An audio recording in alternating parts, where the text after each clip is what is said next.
हे गाईज, तुमचं स्वागत आहे एका नवीन ब्लॉगमध्ये. 1 ऑगस्ट असल्यामुळे आपल्याला जायचं होतं झुडिओला, कारण झुडिओला आज सेल होता. सेल असल्यामुळे आपण आलो होतो झुडिओला. हे बघा, झुडिओला आल्याच बघितलं तर भलती गर्दी होती. बापरे म्हणलं, बाहेरून बघितलं तर एवढी गर्दी दिसली, तरी म्हणलं चला घेऊ, एंट्री मारली. मग आतमध्ये आलो. हे काय बघतो तिकडे सेलवाला माणूस उभा लागलेला होता. बघावं म्हणलं थोडं काहीतरी घ्यावं. बघत होतो मी जरा shirt pant T shirt track pant वगैरे बघत होतो. शर्ट बघत होतो. म्हणलं शर्ट तर लय हलक्या क्वालिटी दिसायले. शर्ट तर काय मला आवडलं नाही. 2-4 बघितले मी, पण मला काय नाही आवडले. जाऊ दे म्हटलं.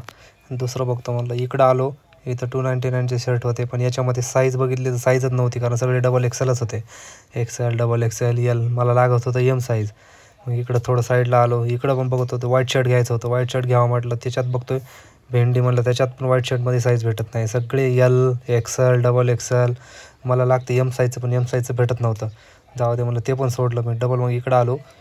म्हणलं इकडं तरी भेटेल काहीतरी चांगलं. बघत होतं इकडे 399चे होते. पुढं गेलो थोडं, इकडे शॉर्ट वगैरे होते, पण शॉर्ट आपल्याला नव्हते घ्यायचे, कारण ऑलरेडी माझ्याकडे 2-3 शॉर्ट आहेत. पण इथं एवढी गर्दी होती की मला कॅमेरासुद्धा धरता येत नव्हता व्यवस्थित. नंतर आलो मी मिररपाशी. आपल्या सगळ्यात फेवरेट काम आपलं मिरर चेक करायचं होतं. मस्त व्हाईट शर्ट घालून आलो होतो मी, पॅन्ट घालून होतो. एक नंबर दिसत होतो. चेक केला कसा वाईट दिसते. मी तर दिसत होतो. म्हणलं एकच नंबर. म्हणलं चला सेल्फी वगैरे काढूयात, फोटो वगैरे काढूयात. काढणं झालं, मग बाहेर आलो. बघतो इकडं शॉर्टची प्राईस होती 499. म्हणलं नको, एवढ्या मागाची घ्यायची नाही. इथं आलो मग 199चे पण शर्ट होते, पण ते खूपच कमी क्वालिटीचे होते, त्याच्यामुळे नको म्हणलं, जाऊ दे. तिथनं आलो मी चेंजिंग रूमकडे बघितले. ते बापरे म्हणलं, इथं तर चांगलीच मोठी रांग लागली आहे. ते बघून म्हणलं आपल्याला शॉपिंग तर करायचीच नाही आता. म्हणजे एवढं कुठं शॉपिंग चेंज करायला आपल्याकडे टाईम नाही म्हटलं. ते सगळं झालं आणि जाऊ दे म्हटलं, आता जाऊया आपण. मग निघालो. मी एक चप्पल घेतली होती, ती त्याचं कट घ्यायचं विसरलो होतो. मग घरी आलो. चला तुम्हाला दाखवतो मी चप्पल घेतली होती. चप्पलसोबत अजून 2-3 वस्तू घेतल्या होत्या. त्याचं ₹603 का ₹707 असं बिल झालं होतं काहीतरी. हे बघू शकता तुम्ही. चप्पल आवडली होती मला. पण ही चप्पल तुम्हाला एक सांगतो की ही चप्पल मी सेलमधून नाही घेतलेली, कारण हिला सेल वगैरे नव्हता. हिची प्राईस बघा, तुम्हाला प्राईस दाखवतो. हिची प्राईस आहे 399. ही सेलमध्ये नव्हतेच. मग फ्रेश वगैरे झालो आणि निघालो आपल्या गाडीवरती. आपल्याला जायचं खडकवासल्याला, कारण खडकवासल्याला खूप बॅकवॉटरला पाणी आले होतं. चल गाडी हेल्मेट लावलं, फ्रेश वगैरे झालो आणि निघालो मी खडकवासल्याला. हे खडकवासल्याच्या जवळ पोहोचलो. मस्त इथं बस वगैरे लागल्या होत्या. तुम्हाला जायचं असलं तर खूप मस्त आहे खडकवासल्या, कारण खडकवासल्यावरून डायरेक्ट बस लागते. तुम्हाला कुठं जायचं तिथपर्यंत जाऊ शकता. बघा मी आता खडकवासल्याला आलो आहे, बघू शकता. खडकवासल्याला आता कसं झालं माहिती आहे का, पहिले खूप इथं दुर्घटना होत आहे, त्याच्यामुळे गव्हर्नमेंटने एक काळजी म्हणून सगळीकडे अशा जाळ्या बसवल्या आहेत. हे बघा एवढं पाणी येते, कारण इथं एवढ्या पाण्यामध्ये लोक काय पण करत आहे, त्याच्यामुळं गव्हर्नमेंटने इथे जाळ्या बसवल्यात अशा.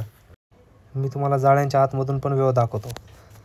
पण मला याच्या पहिले तुम्हाला सांगायचं, मला जायचं होतं फ्रंट साईडला. आता सध्या आहेत आपण बॅकवॉटरला.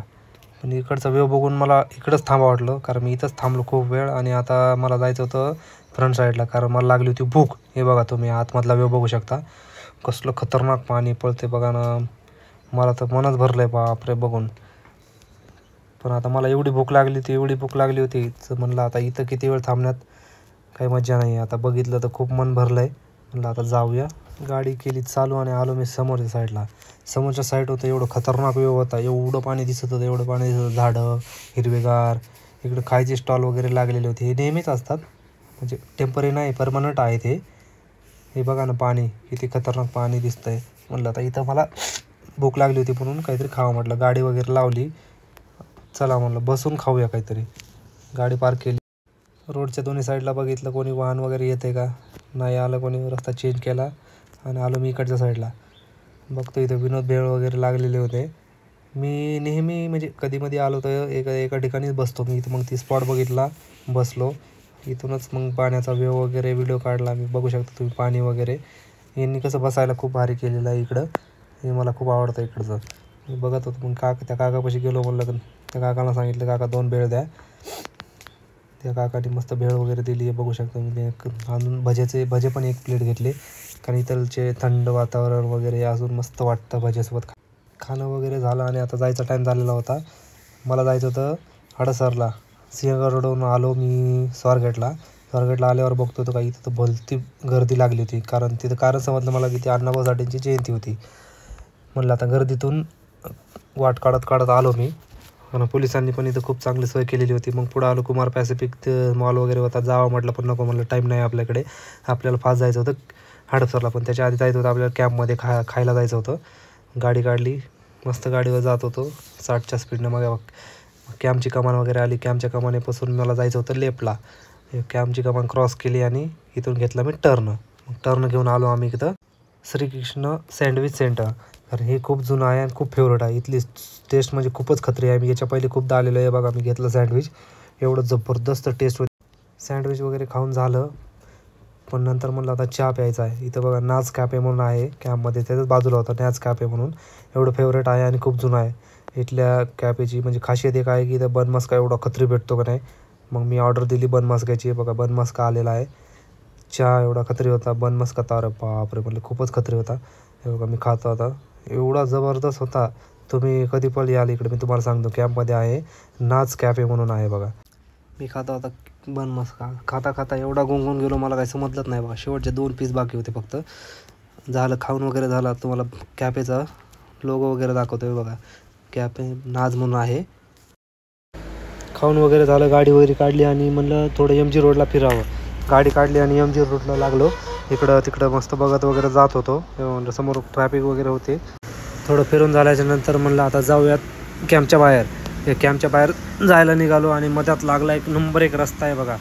एकदम हिरवीगार झाडं, मस्त वरतून एकदम सावली होती. कारण हे बघा वडाचे झाड आहेत बहुतेक, कारण याला खूपच सावली असते आणि मस्त थंड वाटत होतं. मग आलो कॅम्पच्या बाहेर, लागलो इकडं हडपसरला जायचं होतं मला. इथं भलती ट्रॅफिक लागली होती. ट्रॅफिक बघून म्हणलं आता काय अडकतो काय की इथेच, पण नाही अडकलो कारण इथं अव्हेन्यू मॉल पण होता. इकडं जावं म्हटलं पण इथं पण टाईम नव्हता आपल्याला. जाऊ दे म्हटलं आता नाही जायचं, आता जाऊया पहिले हडपसरला. पुन्हा हडपसरहून मला जायचं होतं करीमनगरला. हडपसरहून तर रिटर्न निघालो मी करीमनगरला आणि आलो होतो मी टिळक रोडला. तर मस्त गर्दी वगैरे नव्हती काही. जाऊ दे म्हटलं काहीतरी आज चांगलं झालं, कारण इथं गर्दी नाही आहे. तिथून आलो मी पुणे हॉस्पिटलच्या ब्रिजवरती. हे बघा इकडं नदीला पाणी वगैरे आलेलं होतं. खडकवासला डॅमला खूप पाणी आहे, त्याच्यामुळे सोडलेलं होतं. आणि इव्हिनिंगचा वाईब पण खूप भारी होते. मी गाडी फास्ट होती. मी या नदीच्या ब्रिजवरचा वाईबचा व्ह्यूचा नजारा घेत मस्त जात होतो. तुम्ही बघू शकता इकडं बसलेले आहेत लोक वगैरे. नदीला आज तरी थोडं कमी पाणी होतं. याच्या पहिले 2-4 दिवस झालं खूप पाणी होतं.